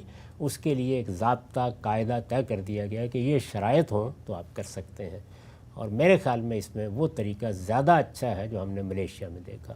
تو مختلف ملکوں میں آپ یہ کر سکتے ہیں, لیکن جس طرح کی پابندی بعض مغربی ملکوں میں لگائی گئی ہے وہ بڑے فساد کا ذریعہ بن جاتی ہے. جی اچھا, ہم صاحب اس پہلو کو بھی ذرا واضح کیجیے گا. ہم جب کسی بھی اسٹیٹ کے بنے ہوئے لاء پر تنقید کرتے ہیں یا اس کی تبدیلی کی بات کرتے ہیں تو بالعموم اگر آپ کسی خاص مذہبی پس منظر میں رہتے ہوئے اور اپنی بات اور کسی چیز میں گنجائش کی بات کر رہے ہوتے ہیں تو لوگ کہتے ہیں بھائی ان لوگوں کو تو اسٹیٹ لاس کی پابندی, ان کا احترام میں رہنے کا کوئی سلیقہ ہی نہیں ہے, جہاں جاتے ہیں اپنے مذہب کی باتیں اپنی باتیں شروع کر دیتے ہیں, اس طرح تو ریاست نہیں چلتی. تو یہ بھی بتائیے گا کہ جو ریاست کی سطح پہ قانون بن جاتا ہے، اس کو جو ایک حکم خداوندی کا درجہ دے کر لوگوں سے یہ کہا جاتا ہے کہ اب اس پر کوئی تبدیلی کی آپ بات کریں گے تو آپ تو نیوسنس فساد سوسائٹی میں پیدا کر رہے ہیں، کل کو ہر کوئی اٹھے گا وہ کہے گا اس میں یہ تبدیلی کر دو، دوسرا کہے گا وہ تبدیلی کر دو، تو اس طرح تو ریاستیں نہیں چلتی۔ ہر جمہوریت میں یہ بات طے ہوتی ہے کہ لوگ قانون غلط بن جائے تو اس پہ تنقید کرتے ہیں، اس کی اصلاح کی توجہ دلاتے ہیں۔ جمہوریت تو اس اصول کے خلاف قائم ہی نہیں ہو سکتی۔ اس میں بنیادی چیز یہی ہے کہ اکثریت کی رائے سے قانون سازی ہو جاتی ہے، قانون کی پابندی کی جاتی ہے، لیکن قانون کو تبدیل کرانے کی جدوجہد کی جاتی ہے، آئین تک کو تبدیل کرانے کی جدوجہد ہو جاتی ہے۔ دنیا کا کون سا ملک ہے کہ جس میں آئین بنائے گئے اور ان میں ترامیم نہیں کی گئیں؟ تو وہ ترامیم کیا آسمان سے جبریل امین آ کے کرا دیں گے؟ لوگ اٹھیں گے، لوگ غلطی کو بیان کریں گے، لوگ رائے عامہ کو ہموار کریں گے، اسی سے قانون میں تبدیلیاں ہوتی ہیں۔ تو جمہوریت تو نام ہی اس چیز کا ہے۔ ہاں البتہ یہ ہے کہ آپ قانون کی خلاف ورزی کریں، آپ قانون کو دھوکہ دیں، ایک غلط قانون بن گیا آپ کے خیال میں تو آپ اس کے خلاف انارکی پیدا کر دیں، یہ سب چیزیں ہمارے دین میں بھی جرم ہے۔ قانون بن جائے گا، غلط ہو صحیح ہو، اس کی پابندی کی جائے گی ہر حال میں، لیکن اس قانون کی غلطی واضح کرنا، اس کو تبدیل کرانے کی کوشش کرنا، لوگوں کے ذہن کو بدلنا اور جو قاعدے ضابطے ہیں تبدیل کرانے کے، انہی کے اندر رہ کر جدوجہد کرنا، یہ ہر شہری کا فرض ہے۔ ہمارا وقت یہاں پہ ختم ہوتا ہے، انشاءاللہ دوبارہ حاضر خدمت ہوں گے، اب تک آپ کا بہت شکریہ۔